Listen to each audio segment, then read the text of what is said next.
히브리서 11장 32절에서 40절까지 함께 교독합니다. 내가 무슨 말을 더하리요?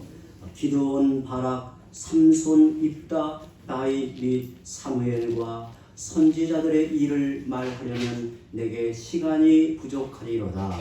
그들은 믿음으로 나라를 이루며 의를 행하며 약속을 받기도 하며 사자의 입을 막기도 하며 불의 세력을 멸하기도 하며 칼날을 피하기도 하며 연약한 가운데서 강하게 되기도 하며 전쟁에 용감하게 되어 이방 사람들의 진을 물리치기도 하며 자기의 죽은 자를 부활로 받아들이며 또 어떤 이들은 더 좋은 부활을 얻고자 하여 신앙과 공을 할때 구차히 훈련을 원하지 아니하였으며 또 어떤 이들은 조롱과 채찍질뿐만 아니라 결박과 옥에 갇히는 시련도 받았으며 돌로 치는 것과 톡으로 펴는 것과 시험과 활로 죽이는 하고 양과 염소의 간을 입고 유리하여 궁핍과 환난과 학대를 받았으니 이런 사람은 세상이 감당하지 못하느니라. 그들이 광야와 산과 동굴과 토굴에 유리하였느니라. 이 사람들은 다 믿음으로 말미암아 증거를 받았으나 약속된 것을 받지 못하였으니 함께 읽습니다. 이는 하나님이 우리를 위하여 더 좋은 것을 예비하였으니 우리가 아니면 온전함을 이루지 못하게 하여 하시니라. 아멘. 오늘 히브리서 11장을 마무리하면서 믿음의 실제적 의미가 무엇인지, 믿음 안에 담긴 하나님의 은혜와 사랑이 어떻게 나타나는가, 믿음의 역사가 우리에게 어떻게 적용되는가를 종합적으로 이제 이 히브리서 11장을 마치겠습니다. 인류의 첫사람 아담이 타락한 이후 모든 사람은 죄와 죽음 아래 처하게 됩니다. 하나님은 이런 죄인들 가운데 자기 백성을 어떻게 구원하시는가? 오직 믿음으로 구원하신다고 밝힙니다. 하지만 그 믿음이 구원의 근거일 수는 없습니다. 구원의 절대적 근거는 우리가 늘 고백하며 확신하듯이 십자가에 죽으시고 부활하신 예수 그리스도의 대속의 은혜와 아들을 내어주신 하나님의 사랑입니다. 믿음은 그 은혜와 사랑을 나의 것으로 받아들이고 실제적으로 적용시키는 성령의 역사로 구원의 수단이라 할 수 있습니다. 다시 말하면 우리를 구원하시는 근거는 그리스도의 대속의 은혜와 하나님의 사랑이요, 구원의 수단은 그 은혜와 사랑으로 말미암아 일어나는 믿음의 반응이라 할 수 있습니다. 죄인을 구원으로 이끄시는 믿음은 하나님의 선물로 주어지고 또한 성령의 역사로 나타나는 영적인 반응입니다. 하나님은 죄가 왕노릇하는 이 세상을 일반 은혜로 보존하시지만 그 속에서 택하신 자들을 믿음이라는 특별한 은혜로 구원하여 은혜의 역사를 나타냅니다. 여러분, 우리에게 은사로 주시는 믿음, 오늘 우리 안에 나타내신 그 믿음은 특별한 하나님의 은혜와 사랑이라는 사실을 잊지 말아야 합니다.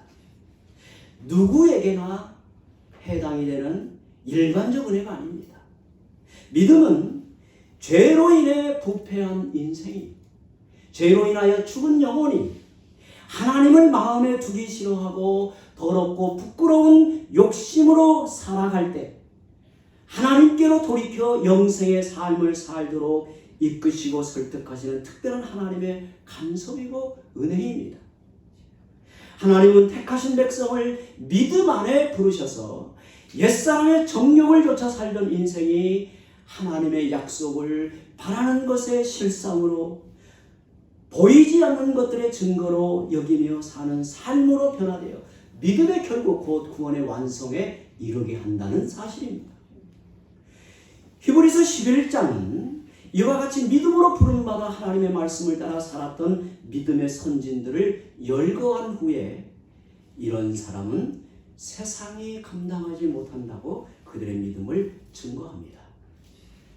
믿음의 사람들은 세상이 감당하지 못한다는 말이 무슨 의미일까요? 오늘 말씀의 중요한 핵심인 믿음의 사람들은 세상에 감당하지 못한다는 말이 무슨 의미일까요? 하나님으로부터 능력과 권세를 받아 누구보다 강한 사람이 되어 힘으로 세상을 이긴다는 뜻이 아닙니다. 이 말은 세상과 다른 길을 가며 세상과 다른 차원의 삶을 산다는 의미입니다. 감히 세상이 알아보지 못하는, 세상이 따라가지도 못하고 어찌 보면 세상은 감히 상상할 수 없는 삶을 살아내는 사람들, 그들이 믿음의 사람이라는 거예요. 여러분, 하나님 없이 사는 이 세상은 약육강식의 지배 원리로 살아가는 정글과 같습니다. 세상은 스스로 자기를 지키며 책임져야 하므로 수단 방법을 가리지 않고 싸우고 한 번 차지한 자리는 결코 양보하려고 하지 않습니다. 그러나 성령이 주시는 참 믿음은 다른 차원의 삶을 살게 합니다. 믿음 안에 부름받고 하나님의 은혜로 사는 성도는 죄를 대하여 싸우고 믿음을 지키기 위해 싸울지라도 자기 욕심을 채우기 위해 아등바등 싸우지 않습니다. 져주기도 하고 손해보고 양보하며 삽니다.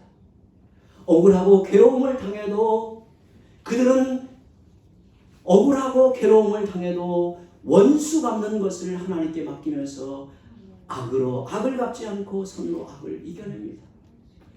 오늘 말씀을 보시면 수많은 그 믿음의 행적의 증거를 열거하는데 그들은 믿음으로 나라들을 이기며 의를 행하기도 하며 약속을 받기도 하며 사자들의 입을 막기도 하며 불의 세력을 멸하기도 하며 칼날을 피하기도 하며 연약한 중에 강하게 되기도 하며 이방 사람들의 진을 물리치기도 하며 자기의 죽은 자들을 다시 돌려받기도 하며 극심한 고문과 조롱과 채찍질과 결박과 옥에 갇히는 시련과 돌로 치는 것과 톱으로 켜는 것과 칼로 죽임을 당하고 양과 염소 가족을 두르고 유리방황하며 궁핍과 환난과 학대를 당할지라도 끝까지 하나님 편에 서고 영원한 주의 나라를 소망하며 자기에게 주어진 한 인생을 끝까지 살아갔던 사람들이 여러분 어떻게 그리할 수 있었겠습니까? 어떻게 이런 삶을 살 수 있습니까? 믿음으로 내게 묶여있는 하나님의 은혜와 사랑이 세상의 달콤한 유혹과 두려운 박해보다 크고 강렬하며 위대한 것을 알기 때문입니다.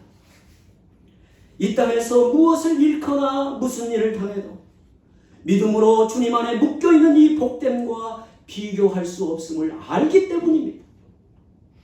성도는 눈에 보이는 것이 전부인 세상의 범위를 넘어서 보이지 않는 하나님을 믿고 주님의 약속을 바라는 것의 실상이요 보지 못하는 것의 증거로 삼고 살기에 세상은 주 안에 묶여있는 주 안에 묶여 사는 신자를 감당하지 못한다고 그들의 믿음을 증거하고 있습니다. 마치 유한이 무한을 넘어설 수 없고 피조물이 창조주를 넘볼 수 없는 것 같습니다. 그러므로 신자는 세상의 판단과 보상으로 살지 않고 믿음 안에 부름받아 하나님의 복된 사랑과 다스림 안에 있는 인생의 영광을 아는 감사와 찬양으로 살아갑니다. 히브리서 11장은 구약의 선진들이 믿음으로 그렇게 살아왔으니 오늘날 너희도 더욱더 믿음으로 살아야 되지 않겠느냐고 도전하면서 이 말씀을 마무리하고 있습니다. 히브리서 11장 39절 40절을 우리 함께 읽어봅니다. 시작. 이 사람들은 다 믿음으로 말미암아 증거를 받았으나 약속된 것을 받지 못하였으니 이는 하나님이 우리를 위하여 더 좋은 것을 예비하셨은즉 우리가 아니면 그들로 온전함을 이루지 못하게 하려 하십니다.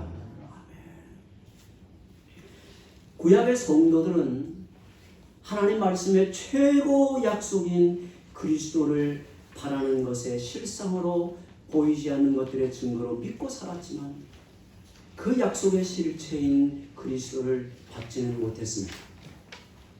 그들은 그림자와 모형으로 희미하게 바라보기만 했을 뿐입니다.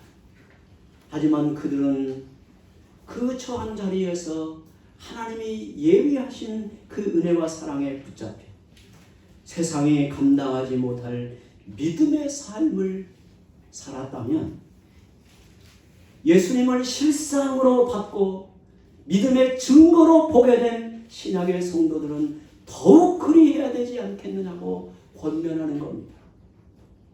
구약의 성도들은 옛 언약 아래서 구름 기둥과 불기둥같이 자기들 앞에 보이는 기적과 능력과 초월적 간섭으로 믿음의 인도를 받았습니다. 하지만 어떤 기적과 능력이라도 그들의 마음을 변화시키지는 못했습니다. 신약의 성도들은 오늘 우리는 하나님이 예비하신 더 좋은 새 언약의 성취이신 그리스도의 오심과 십자가 구속의 공로로 인하여 성령이 우리 안에 내주하심으로 우리는 온 마음으로 하나님을 사랑하며 섬길 수 있게 되었습니다.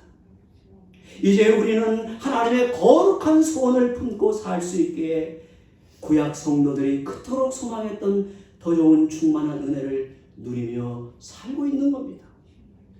오늘 우리가 예수 믿는 것은 이 복되고 거룩한 주의 날에 주의 이름을 찾고 경배하며 예수 믿는 자로 주 앞에 서게 된 것은 하나님의 특별한 사랑에 부름받아 그분의 자녀로 사는 은혜 안에 있다는 뜻입니다. 우리가 지금 히브리서를 보고 있는데 히브리서의 말씀을 통해서 오늘 우리가 서 있는 이 은혜의 자리, 믿음의 증거라고 하는 것은 특별하단 말이죠. 누구에게나 열려있고 누구에게나 접근이 되는 그런 은혜가 아니다 말이죠. 그래서 믿음으로 하나 된 하나님과 신자들의 관계는 주인과 종의 관계가 아니라 아버지와 아들의 관계입니다. 여러분, 성경에서 말하는 믿음의 정수는 하나님과 우리 사이에 두려움이 없는 관계, 아버지와 자녀의 관계에서 누리는 친밀함과 담대함이라는 사실을 기억하시기 바랍니다. 물론 신자들에게도 하나님을 사랑하여 두려워하는 경외함의 자세가 요구됩니다. 그러나 주인과 종의 관계에서 보는 잘못하면 벌을 받을까 두려워하는 그런 두려움은 아닙니다. 히브리서 11장에 결론적으로 제시하는 믿음은 종의 믿음이 아니라 세상이 감당하지 못하는 아들의 믿음입니다. 그 믿음은 단지 복을 받기 위해 믿는 믿음이 아니라 세상에서 자기 신념과 열정으로 자기의 욕망, 자기의 욕심을 추구하여 가는 그러한 하려 믿음이 아니라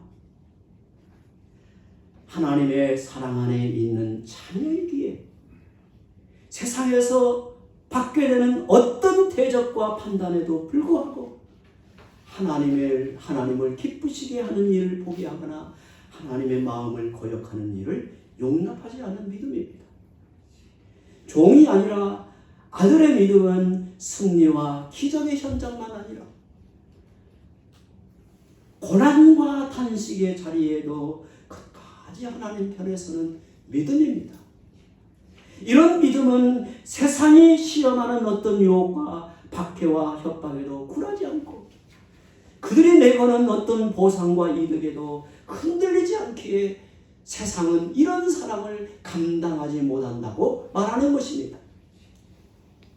성도 여러분, 오늘 우리는 어떠합니까? 과연 세상이 감당하지 못하는 믿음으로 살아가고 있습니다. 아니면 상황에 따라 우리의 믿음이 자꾸 요동하고 갈피를 잡지 못하는 믿음입니다. 사실 히브리서 11장에 나오는 구약의 성도들도 처음부터 세상이 감당하지 못하는 믿음의 사람은 아니었습니다.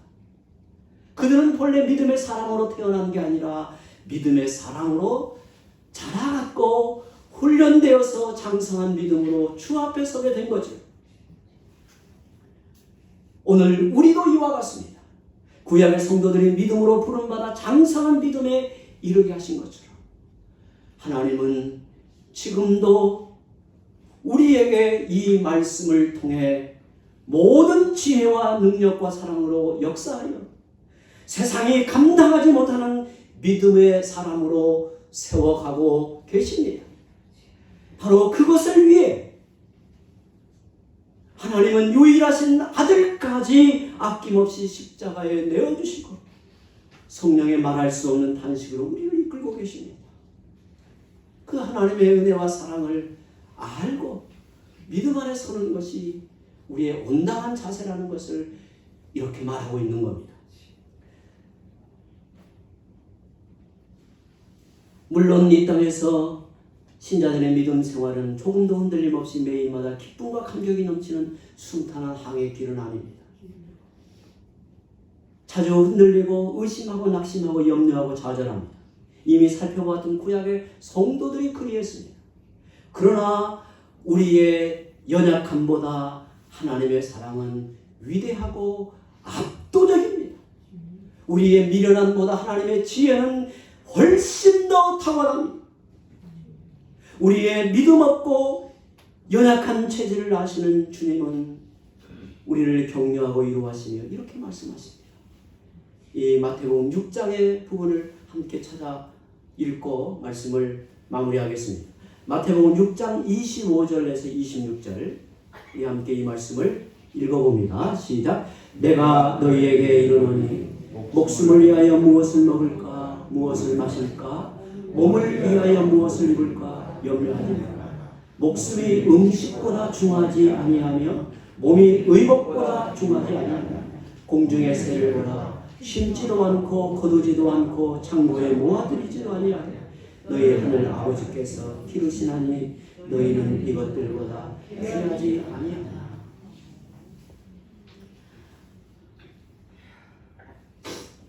주님은 제자들 모으시고